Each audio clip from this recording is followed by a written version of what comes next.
नमस्कार साथियों, एक बार फिर से आप सभी को आपके अपने इस YouTube चैनल YouTube स्टडी 2.0 में। जी हाँ दोस्तों, अगर आप क्लास 10th या क्लास 12th के बच्चे हो तो इस फार्मूले का डेरिवेशन आपके लिए बहुत ही अच्छा होने वाला है। तो दोस्तों, आज की इस वीडियो में आप सब देख सकते हैं कि दर्पण का सूत्र क्या है। तो 1/f = 1/v + 1/u।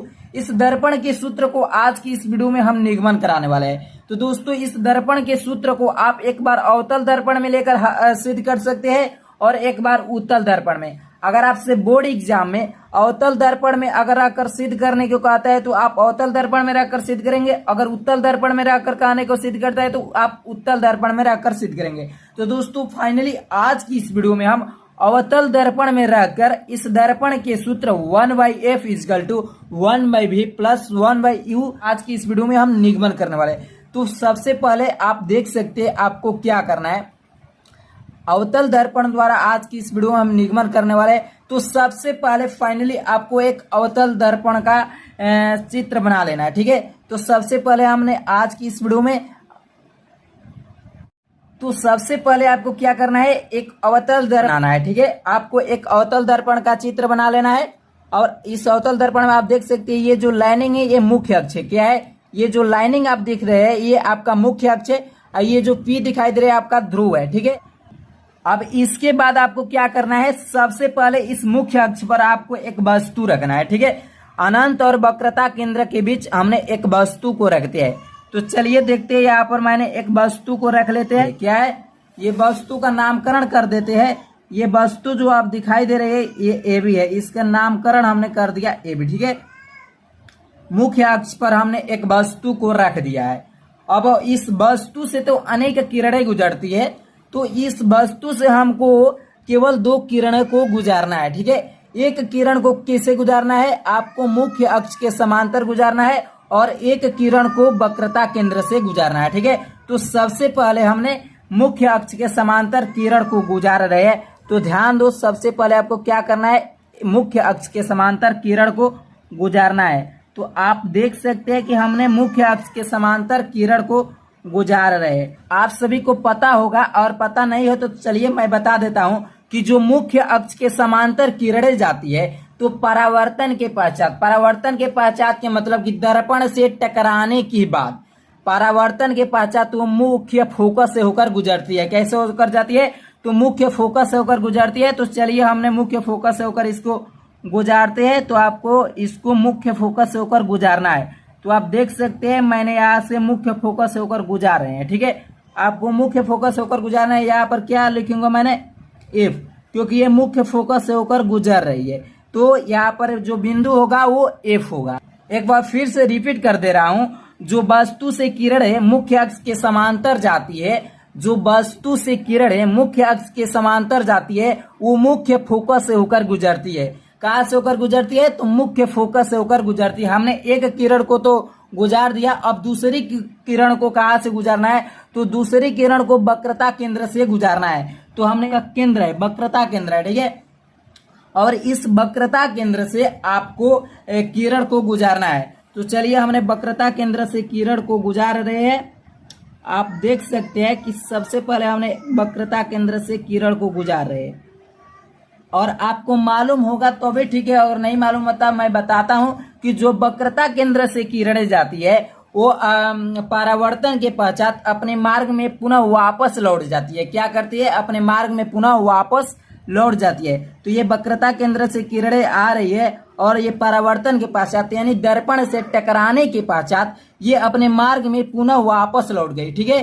तीर को आपको लगाना है। अगर ये तीर को आप नहीं लगाते हैं तो ये सारा चित्र गलत हो सकता है, ठीक है। अब आपको देख सकते हैं कि ये जो वस्तु AB है, वस्तु AB से तो एक किरण को हमने मुख्य अक्ष के समांतर गुजारा है और दूसरी किरण को हमने वक्रता केंद्र से गुजारा है।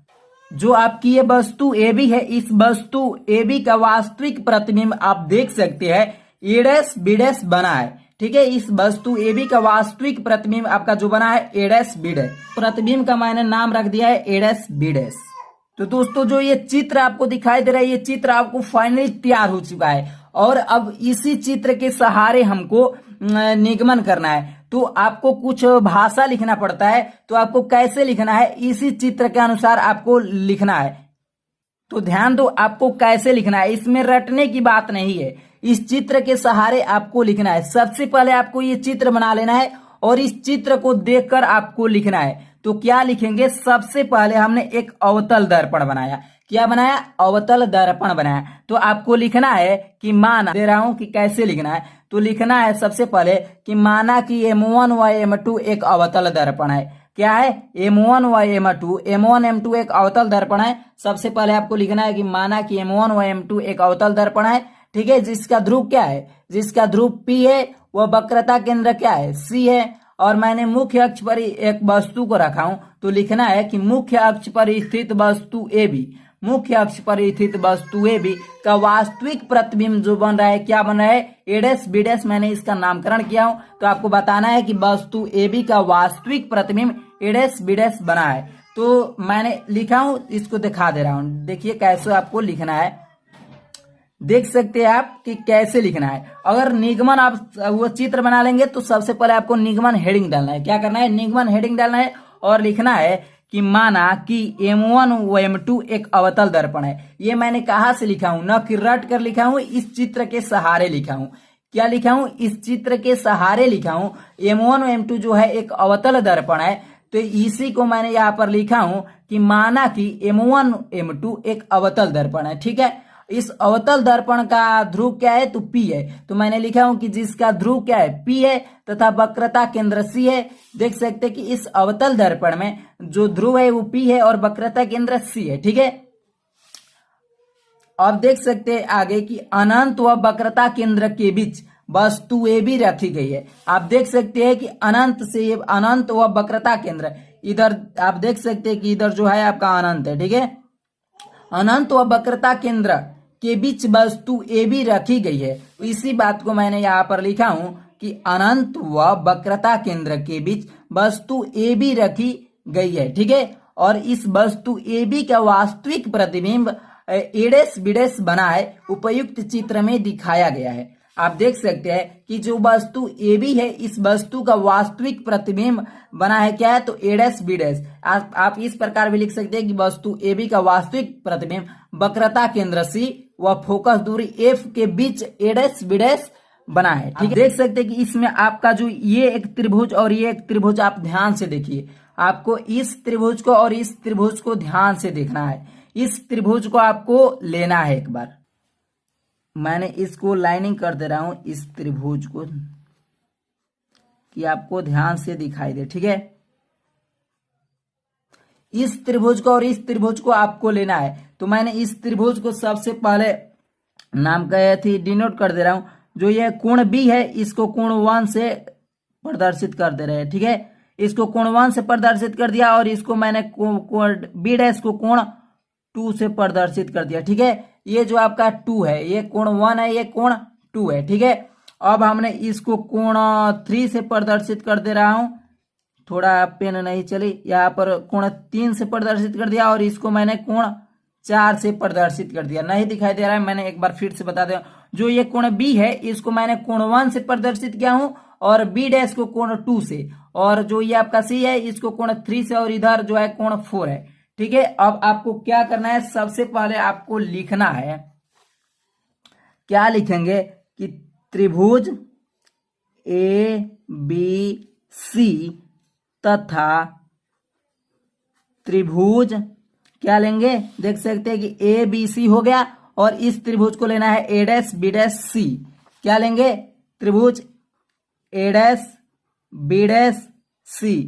इस त्रिभुज में आपको देखना है, आप देख सकते हैं। तो मैंने त्रिभुज, 2 त्रिभुज ले लिया है, कौन कौन सा, तो त्रिभुज ABC व त्रिभुज A' B' C में। अब इस त्रिभुज में ध्यान दो, कोण B जो है 90 डिग्री है और कोण B' भी है, ये भी 90 डिग्री है। देख सकते हैं परपेंडिकुलर है, तो ये क्या है, 90 डिग्री है। तो कोण B भी 90 डिग्री और कोण B' भी 90 डिग्री। तो आपको यहाँ पर क्या लिखना है कि कोण B को मैंने किससे डिनोट किया हूं, तो देख सकते हैं कि कोण B को मैंने कोण 1 से डिनोट किया और कोण B' को मैंने कोण 2 से डिनोट किया। तो लिखेंगे कि कोण 1 इजकल टू कोण 2। कैसे ये हुआ? तो ये 90 डिग्री है, 90 अंश का है, इसलिए दोनों कोण 1 और कोण 2 क्या है? बराबर है। इस 90 अंश और इस प्रकार भी लिख सकते हैं, आपको समकोण भी लिख सकते हैं यहाँ पर, तो मैंने लिख दिया समकोण। ठीक है, अब आपको क्या करना है? अब आप देख सकते हैं इसमें कि कोण से ये जो आपको कोण दिखाई दे रहा है और ये, तो ये शीर्षाभिमुख कोण से बराबर है। कोण 3 और कोण 4 बराबर है। कैसे? आप ध्यान दो, यहाँ पर एक लाइनिंग है, अगर इस लाइनिंग को एक तिरछी रेखा काटती है, आपको इस लाइनिंग को एक तिरछी रेखा काटती है, तो ये कोण और ये कोण बराबर होता है, शीर्षाभिमुख कोण से ये बराबर होता है। तो आप देख सकते हैं इसमें कि कोण जो आपका 3 है और कोण 4 है, ये शीर्षाभिमुख कोण से क्या हो जाएगा? बराबर हो जाएगा। तो आपको यहाँ पर लिखना पड़ेगा कि कोण 3 इजकल टू कोण 4। ये कोण 3 और कोण 4 कैसे बराबर हुआ?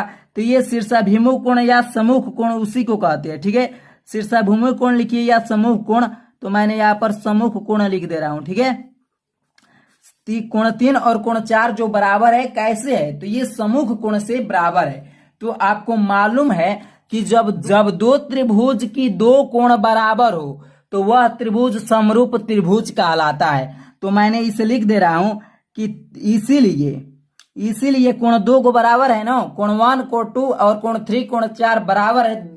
जब दो कोण बराबर है तो त्रिभुज ए बी सी समरूप हो जाएगा किसका? त्रिभुज ए डैश बी डैश सी से। अब यहाँ पर मैंने एक बात बताना चाहता हूं कि जब दो त्रिभुज समरूप होते हैं, त्रिभुज की दोनों भुजाओं की भुजाएं समानुपातिक होती है। क्या होती है? समान अनुपात में बटी होती है। तो आप देख सकते हैं कि त्रिभुज एबीसी में आप ध्यान दो, त्रिभुज एबीसी में AB ये आपका क्या है? ये आपका लंब है। इस त्रिभुज में AB जो है आपका लंब है, तो AB बट्टा में क्या हो जाएगा? A डैश B डैश हो जाएगा। कैसे? मैंने बताया कि जब दो त्रिभुज समरूप होते हैं तो त्रिभुज की भुजाएं अनुपात रूप में बटी होती है। ठीक है, अनुपात रूप में बटी होती है। तो मैंने उसी को लिख रहा हूं कि AB बट्टा A डैश B डैश। कैसे? तो त्रिभुज एबीसी में AB आपका क्या है? इस प्रकार इसमें देखिए, त्रिभुज एबीसी में AB लंब है और त्रिभुज A dash B dash C dash में, सॉरी दोस्तों C है, A dash B dash C में आपका A डैश B डैश ये लंब है, तो AB बटा A डैश B डैश हो जाएगा। ठीक है, अब आपको क्या लिखना है? अब इसका आधार देखिए BC बटा में क्या हो जाएगा? B डैश C हो जाएगा, क्योंकि इस त्रिभुज एबीसी में जो आधार है वो है BC। ठीक है, और त्रिभुज A dash B dash C में आपका आधार है B डैश C। तो हमने लिख दिया, यहाँ पर क्या लिखूंगा? BC बटा B डैश C हमने लिख दिया, और इसको समीकरण नंबर 1 मान लीजिए। क्या मान लीजिए? इसको समीकरण नंबर 1 मान लीजिए। अब आपको क्या करना है? अब आपको यहाँ पर ध्यान दो, त्रिभुज ये और इस त्रिभुज में लेना है। तो सबसे पहले यहाँ पर हमने एक लंब डाल दे रहा हूं। क्या डालना पड़ेगा? लंब, ताकि ये एक त्रिभुज अच्छी तरह दिखाई दे। ध्यान दे, और इसका नामकरण कर दीजिए, इसको N कर दीजिए, इसको D कर दीजिए। ठीक है, हमने इसको N और इसको D कर दीजिए।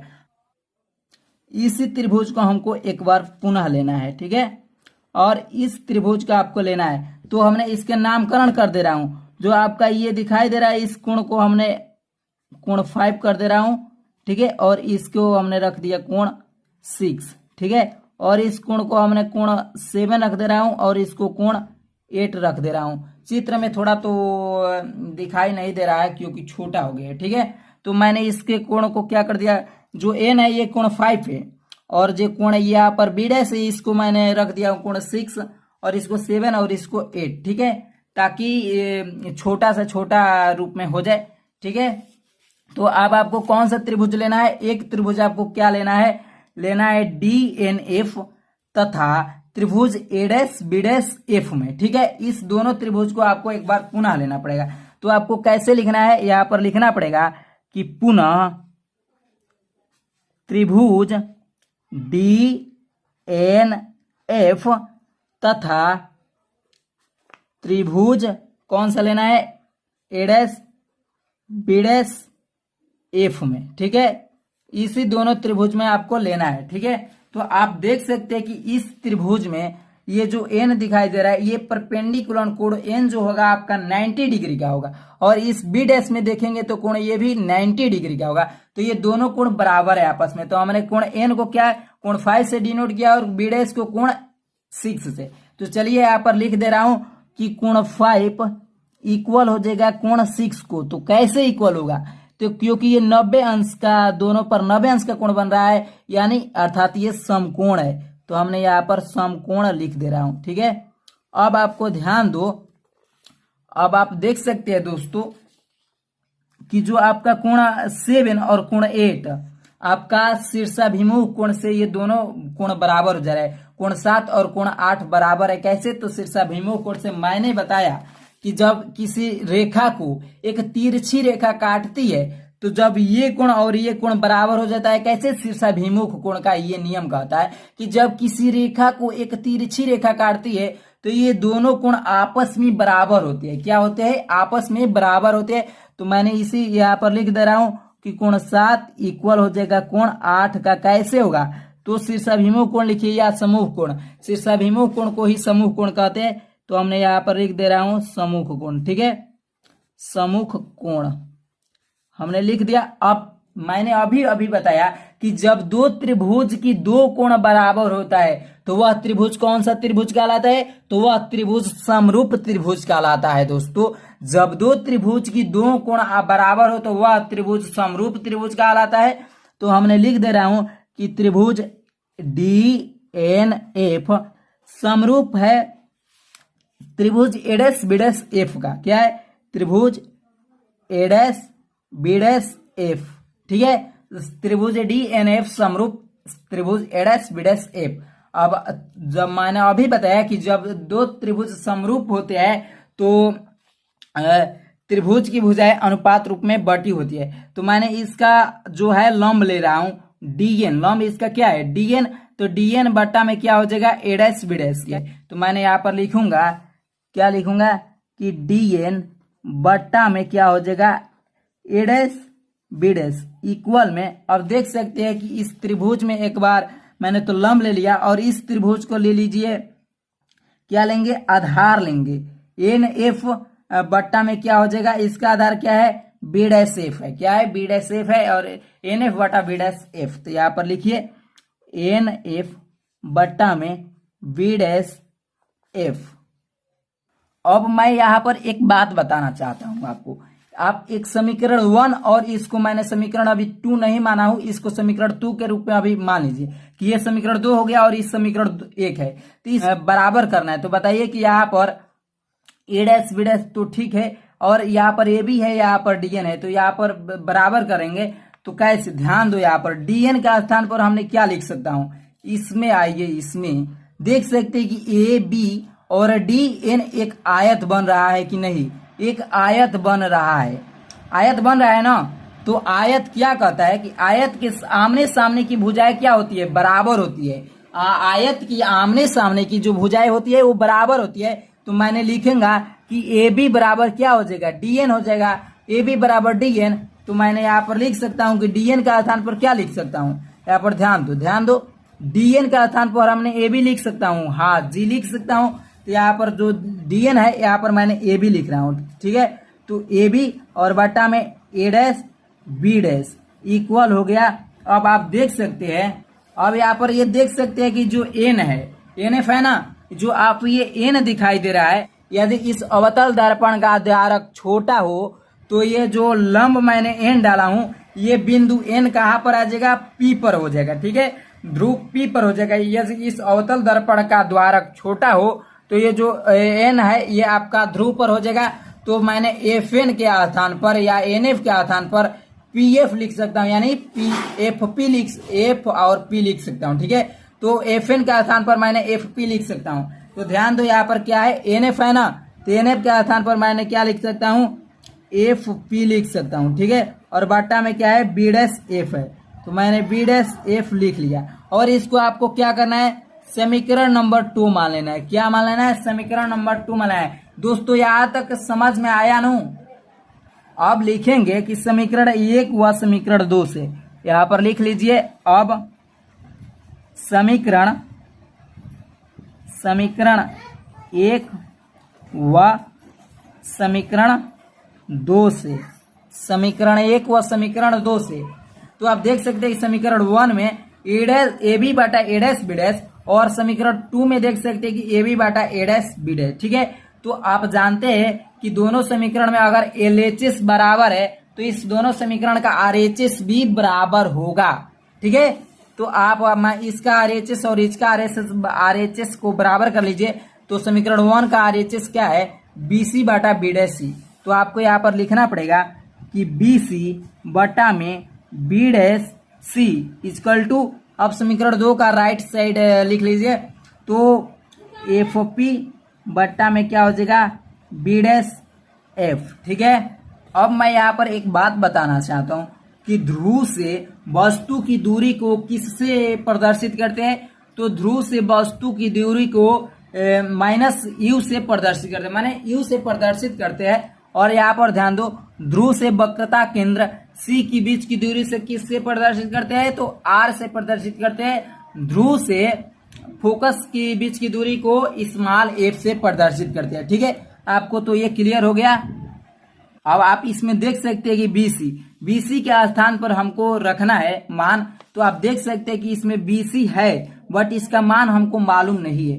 तो कैसे आपको ज्ञात करना है, देख सकते हैं कि पी और बी के बीच की दूरी हमको मालूम है, क्या है, यू है। अब देख सकते हैं कि और इसकी मालूम नहीं है, पी और सी के बीच की दूरी हमको मालूम है।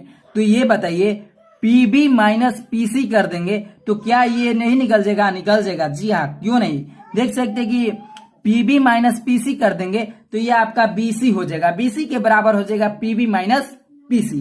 तो यहाँ पर हमको लिखना है बीसी के स्थान पर क्या लिखेंगे, लिखेंगे कि पीबी माइनस में पीसी, पीबी माइनस पीसी लिख लेंगे। कैसे, एक बार फिर से बता दे रहा हूं। आप देख सकते हैं कि ये पीबी में से हमने पीसी को घटा दिया, मतलब यहां से यहां तक को मैंने यहां से काट दिया, तो क्या बचा, यही ना बता, बीसी बच्चा। ठीक है, तो सॉरी दोस्तों, यहाँ पर पीसी, ठीक है, पीसी तो ठीक है, पीबी माइनस पीसी मैंने कर दिया। अब ध्यान दो, ए डैश बी डैश, सॉरी दोस्तों, बी डैश सी है ना, बी डैश सी है। तो आप ध्यान दो कि यहाँ पर बी डैश है, यहाँ पर सी है, तो बी डैश सी की दूरी हमको नहीं मालूम है। तो आप ध्यान दो कि पीसी माइनस पीबी डैश कर देंगे तो आपको बी डैश सी निकल जाएगा। पीसी की हमको दूरी मालूम ही है और पीबी डैश की दूरी हमको मालूम है। तो हमको क्या करना पड़ेगा, पीसी माइनस पीबी डैश। आपको यहाँ पर लिखना पड़ेगा बट्टा में कि PC minus PB dash equal to कर देंगे। अब आपको ध्यान दो, एफ पी है, क्या है, एफ पी। तो एफ और पी से एफ की दूरी हमको मालूम है। ठीक है, तो हमको इसी प्रकार रख देना है, इसको नहीं बदलना है। और देख सकते हैं बी डैश एफ, तो यहाँ पर ध्यान दो, बी डैश और एफ, इस बी डैश एफ की दूरी हमको मालूम नहीं है। तो हमको मालूम है पी से बी डैश की दूरी हमको मालूम है और पी से एफ की दूरी मालूम है। तो क्या P B dash minus P F कर देंगे तो इसकी दूरी मालूम चल जाएगा बी डैश एफ की। तो हमको क्या करना पड़ेगा, पी बी डैश लिखिए यहाँ पर, पी बी डैश माइनस में हमको क्या करना पड़ेगा, तो आपको पी एफ करना पड़ेगा, पी एफ। ठीक है, मैंने इस प्रकार कर दिया। अब आपको इसकी सभी दूरियां मालूम है तो आप यहाँ पर रख सकते हैं। इससे पहले मैं आपको बता देना चाहता हूं, ये आपका मान लीजिए क्या है, आपका दर्पण है, क्या है, आपका दर्पण है, आपका ये दर्पण है। दर्पण का ये ध्रुव है पी। ठीक है, दर्पण का जो ये ध्रुव दिखाई दे रहा है ये आपका पी है। तो ध्रुव से जो आपकी बाई ओर दूरियां नापी जाती है, ध्रुव से बाई ओर जितनी भी दूरियां नापी जाती है वो सारी ऋणात्मक में दूरियां नापी जाती है, यानी निगेटिव में दूरियां नापी जाती है। ठीक है, ये आपका ध्रुव से बाई दाहिनी ओर, ध्रुव से किधर, दाहिनी ओर जितनी भी दूरियां नापी जाती है ये धनात्मक नापी जाती है। और ध्रुव से ऊपर की ओर भी दूरियां धनात्मक और नीचे भी की ओर ऋणात्मक। तो ध्रुव से नीचे की ओर नापी गई दूरियां ऋणात्मक में और ध्रुव से ऊपर की ओर जो दूरियां नापी जाती है ये भी धनात्मक है। और ध्रुव से जो आपकी दाहिनी ओर दूरियां नापी जाती है ये भी धनात्मक में, और ध्रुव से जो आपकी बाई ओर दूरियां नापी जाती है वो ऋणात्मक में। तो आप देख सकते हैं इस चित्र में ये ध्रुव से जितनी भी सारी दूरियां है ये सभी बाई ओर है, किधर है तो बाई है, तो जितना भी इस की दूरियां नापेंगे हमने तो सभी को ऋणात्मक में नापेंगे। ठीक है, तो आप देख सकते हैं यहाँ पर दोस्तों। तब अब हमको क्या लिखना है, पी से बी, पीबी की दूरी हमको कितना है, तो पीबी का मतलब ये हुआ कि ध्रुव से बी मतलब वस्तु की दूरी, ध्रुव से वस्तु की दूरी से मैंने किसको किया प्रदर्शित, तो माइनस यू। ठीक है, माइनस यू लिख लेंगे और घटाना है तो घटाना का चिन्ह रख देंगे। और आप देख सकते हैं कि पीसी का मतलब यह है कि ध्रुव से वक्रता केंद्र सी के बीच की दूरी, तो ध्रुव से वक्रता केंद्र बीच की दूरी को हमने माइनस आर से डिनोट करते हैं। ठीक है, तो यहाँ पर माइनस आर लिख देंगे। ठीक है, और बट्टा है तो बट्टा का चिन्ह दे दीजिए। और आप देख सकते हैं यहाँ पर कि पीसी है, मतलब पीसी का मतलब आर ही, तो ये बाई ओर है तो माइनस आर लिख लेंगे। ठीक है, और ये घटाना का चिन्ह है तो घटाना का चिन्ह दे दीजिए। और यहाँ पर देख सकते हैं P B dash, B dash का मतलब जो प्रतिबिंब बनाता है उसको, इसको मैंने बी डैश से डिनोट किया है। तो ध्रुव से प्रतिबिंब की दूरी को मैं भी से डिनोट करते हैं, लेकिन ध्रुव के बाई हो रहा है तो माइनस से सभी को डिनोट करेंगे। ठीक है, तो यहाँ पर क्या लिखना पड़ेगा, माइनस में भी लिखना पड़ेगा। ठीक है, इक्वल टू है तो इक्वल टू दे दीजिए। यहाँ पर देख सकते हैं दोस्तों की एफ पी है, क्या है एफ पी, मतलब कि ध्रुव से फोकस की दूरी, तो ध्रुव से फोकस की दूरी को किससे डिनोट करते हैं, तो स्मॉल एफ से, लेकिन ध्रुव के बाई हो रहे तो माइनस एफ लिखना पड़ेगा। और बट्टा के चिन्ह है तो बट्टा दे दीजिए। यहाँ पर आप देख सकते हैं पीवी डैश, पीवी डैश का मतलब हुआ ध्रुव से प्रतिबिंब की दूरी, तो ध्रुव से प्रतिबिंब की दूरी को माइनस बी से यहाँ पर कर देंगे। और ये माइनस के चिन्ह है तो माइनस दे दीजिए। यहाँ पर देख सकते हैं पीएफ का मतलब ये हुआ कि ध्रुव से फोकस की दूरी को स्मॉल एफ से प्रदर्शित करते हैं, तो यहाँ पर माइनस एफ आपको लिखना पड़ेगा।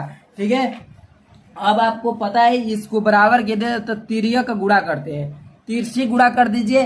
तो आपको माइनस यू में सिंपल पहले इसको कोष्टक हो रही है, माइनस यू और माइनस में माइनस से गुणा होगा तो क्या हो जाएगा, प्लस आर हो जाएगा। ठीक है, प्लस आर, बट्टा में देख सकते हैं माइनस आर है और माइनस में माइनस से गुणा होगा तो क्या हो जाएगा, प्लस हो जाएगा भी, इक्वल टू में माइनस एफ और बट्टा में क्या हो जाएगा, माइनस भी है और माइनस में माइनस से गुणा होगा तो क्या हो जाएगा, प्लस एफ हो जाएगा। ठीक है, अब आप देख सकते हैं कि यहाँ पर मैंने एक बात बताना चाहता हूँ कि आर बराबर क्या होता है। आप पढ़े होंगे कि आर बराबर, नहीं पढ़ेंगे तो आइए मैंने बता दे रहा हूँ कि आर बराबर आपका क्या होता है, 2f होता है। आर बराबर क्या होता है दोस्तों, तो आर बराबर 2f होता है। ये कहाँ से है, तो एफ बराबर आर बाई 2, आप फार्मूला पढ़े होंगे।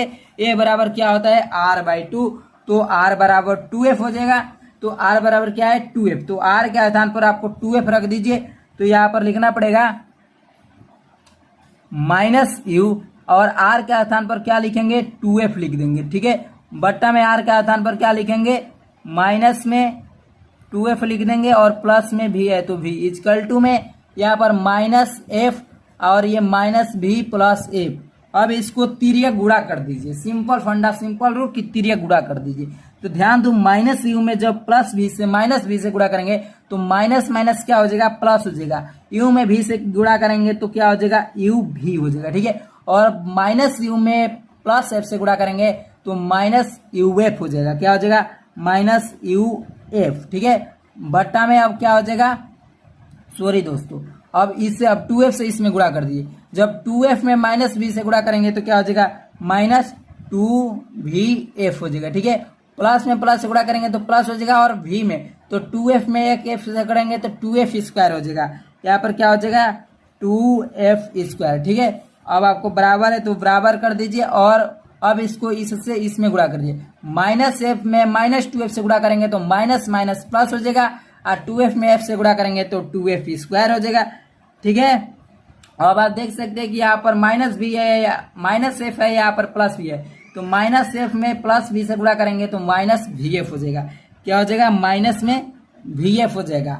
अब आप ध्यान दीजिए दोस्तों कि ये 2f स्क्वायर LHS साइड में है और ये इधर भी RHS साइड में 2f स्क्वायर है, तो ये कट जाएगा, कैसे कटेगा, जब ये RHS साइड में इधर आएगा तो निगेटिव में हो जाएगा, तो 2f स्क्वायर प्लस में और ये माइनस में, तो निगेटिव निगेटिव जीरो हो जाएगा, कट जाएगा, तो इसको काट दीजिए। ठीक है, आप देख सकते हैं कि u भी है, u भी माइनस में uf, अब देख सकते हैं अब बराबर का चिन्ह है तो बराबर कर दीजिए। ध्यान दो, यहाँ पर माइनस में vf है और ये माइनस 2vf इधर आएगा तो क्या हो जाएगा, प्लस 2VF हो जाएगा। ठीक है, आप देख सकते हैं कि UV minus UF is equal to यहाँ पर प्लस 2VF है या माइनस VF है, मतलब 2VF में एक VF घटेगा तो कितना बचेगा, एक VF घटेगा। ठीक है, अब आपको लाना है 1/F is equal to 1/V plus 1/U, तो आपको किससे भागा देना पड़ेगा, तो UVF से भागा देना पड़ेगा। तो आपको यहाँ पर लिखना है कि UVF से भाग करने पर, UVF से भाग देने पर, ठीक है, देने पर इसको आप समीकरण भी मान लेते हैं। मान लीजिए यहाँ पर समीकरण 3 है, तो यहाँ पर लिख सकते हैं कि समीकरण 3 में UVF से भाग देने पर, ठीक है, आप नहीं मानेंगे तभी भी ठीक है, तो UVF से भाग देंगे। तो चलिए भाग दीजिए, यहाँ पर UV बट्टा में UVF, माइनस है तो माइनस कर देंगे, UF बट्टा में कितना हो जाएगा, UVF हो जाएगा। ठीक है, बराबर है तो बराबर दे दीजिए, VF और बट्टा में किससे भाग देना है, UVF। ठीक है, आपका आप देख सकते हैं कि अंश में क्या इतना है, UV है और हर में भी UV है, तो UV से UV क्या हो जाएगा, कट जाएगा। अंश में देख सकते हैं कि UF है और हर में भी UF है, तो UF से UF कट जाएगा, और देख सकते हैं कि इसमें VF है, इसमें भी VF से, ये VF से VF कट जाएगा। अब आपको क्या बचा, ये अंश में कुछ नहीं है तो क्या है, एक है, तो बटा ये एक बार में कटता है, तो 1 बट्टा में F और माइनस है तो माइनस कर देंगे, 1 बट्टा में V बचा है तो V इजकल टू यहाँ पर 1 है, बट्टा में U बचा है तो U। अब आपको क्या लाना है, लाना है कि 1/F is equal to 1/V plus 1/U, यहाँ पर आ गया है, लेकिन आपको निकालना है 1/F इजकल टू, आप देख सकते हैं कि इस पक्ष में ये निगेटिव है, जब इस पक्ष में आएगा तो क्या हो जाएगा, पॉजिटिव हो जाएगा, तो 1/V प्लस 1/U, जो आपका सूत्र है यही तो निगमन करना था, इस सूत्र को हमको निगमन करना था 1/F is equal to 1/V plus 1/U।